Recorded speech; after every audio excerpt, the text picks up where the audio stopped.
बच्चों, अब हम लोग अपठित पद्यांश को देखेंगे।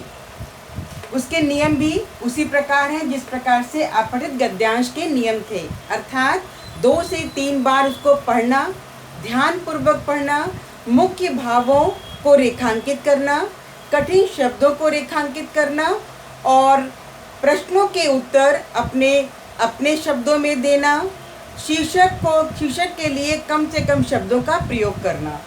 तो देखेंगे, पद्यांश को देखेंगे। पद्यांश किसी भी कविता का एक अंश है। ये प्रस्तुत कविता भी उस कविता का एक अंश है। तो कविता को देखते हैं पढ़ के। जो बीत गई सो बात गई, जो बीत गई सो बात गई, जीवन में एक सितारा था, माना वह बेहद प्यारा था, वह डूब गया सो डूब गया।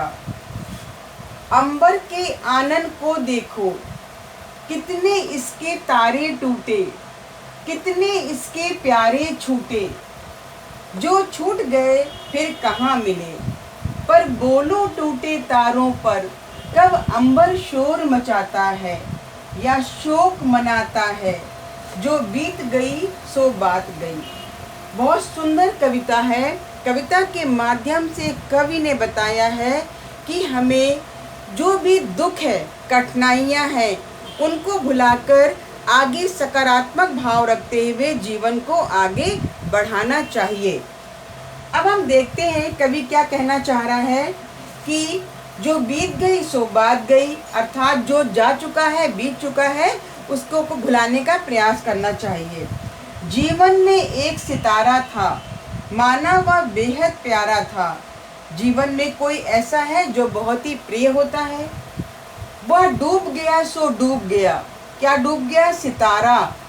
और फिर बेहद प्यारा, जो बेहद प्यारा व्यक्ति था वो अगर डूब गया है, समाप्त हो गया है, तो डूब गया।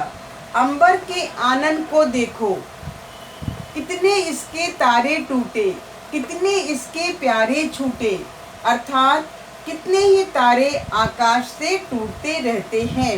अर्थात जो अंबर को तारे प्रिय होते हैं वो भी टूट जाते हैं। जो टूट गए फिर कहाँ मिले, अर्थात जो तारा आकाश से टूट गया वो दोबारा कहाँ आकाश को मिल पाता है। पर बोलो टूटे तारों पर, कब अंबर शोर मचाता है। पर ये ध्यान दो कि टूटे हुए तारों पर अंबर शोक नहीं मनाता। जो बीत गई सो बात गई, जो जीवन में व्यतीत हो चुका है वो बात चली गई है। अब देखते हैं इसके लिए क्या प्रश्न है। प्रश्न नंबर 1, बीत गई सो बात गई, पंक्ति से क्या संदेश छिपा है। कवि क्या कहना चाह रहा है प्रस्तुत पंक्ति के द्वारा कि जो बीत गई सो बात गई। इसका क्या होना चाहिए उत्तर? अर्थात इसका उत्तर होना चाहिए बीती बातों पर दुखी होने का कोई लाभ नहीं होता है। क्या होगा इसका उत्तर? बीती बातों पर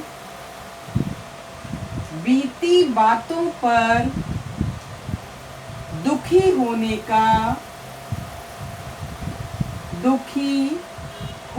का कुछ लाभ नहीं होता।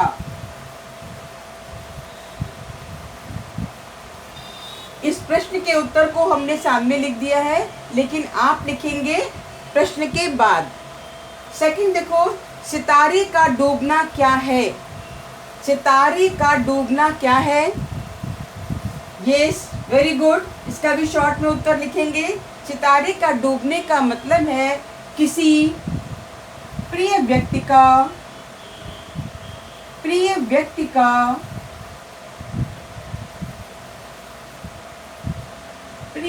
का दूर हो जाना।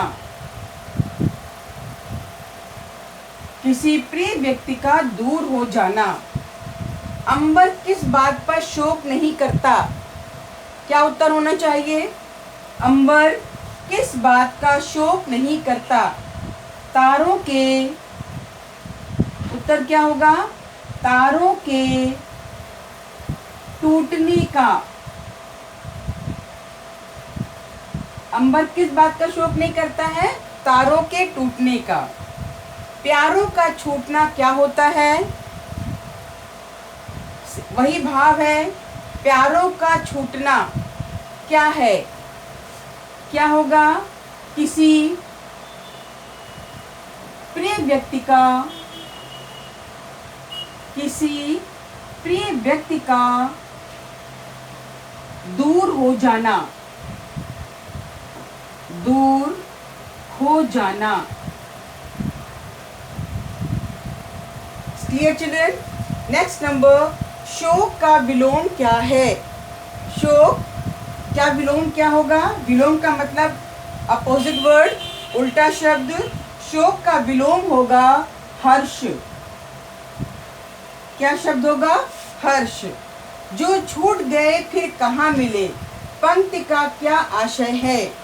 इसका आशय होगा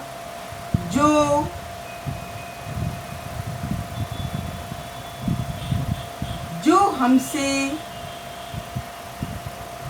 दूर हो जाते हैं, जो हमसे दूर चले जाते हैं, दूर हो जाते हैं, वे फिर से नहीं मिलते, फिर से नहीं मिलते।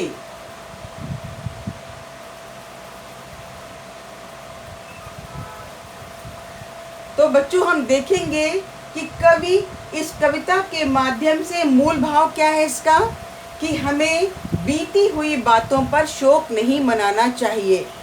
बीती हुई बातें जो हो चुकी हैं उनको भूल करके आगे जीवन को आगे बढ़ाना चाहिए।